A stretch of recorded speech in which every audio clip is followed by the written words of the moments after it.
নিলয় মারা যাওয়ার পরে আমার জীবন থেকে সব সুখ হারিয়ে গেছে।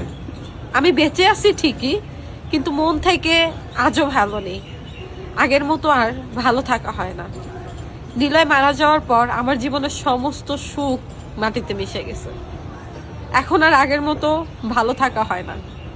প্রিয় মানুষটার কথা মনে হলে পাগলামিটা অনেক বেশি বেড়ে যায়। সমস্ত অনলাইন এবং অফলাইন মিলিয়ে এই একটা মানুষকে দেখলাম, যে মানুষ তার প্রিয় মানুষটার জন্য নিজের জীবনটাকে তিলে তিলে শেষ করে ফেলছে। হাজারো ওষুধ সে রোজ সেবন করে, কিন্তু এই ওষুধে কি আর বুকের ভিতরের যন্ত্রণা কমে কখনো? ওষুধ তো পানির মতো, যেটা না খাইলে উঠে দাঁড়ানোর ক্ষমতা থাকবে না। কিন্তু নৌশিন আপুর বেঁচে থাকার আসল মাধ্যম হলো অক্সিজেন, যেটা ছিল নিলয় ভাইয়া। নিলয় ভাইয়া মারা যাওয়ার এত বছর পরও নৌশিন আপু মুভ অন করতে পারে নাই।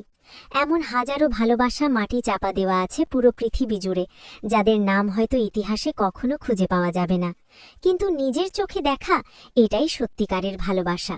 তবে আল্লাহর কাছে দোয়া করি, নৌশিন আপু তুমি পরিবর্তন হয়ে যাও। এইভাবে নিজের জীবনটাকে শেষ করে দিও না। এইভাবে কেউ বেঁচে থাকতে পারে না। তোমার জন্য অনেক কষ্ট হয়, অনেক খারাপ লাগে।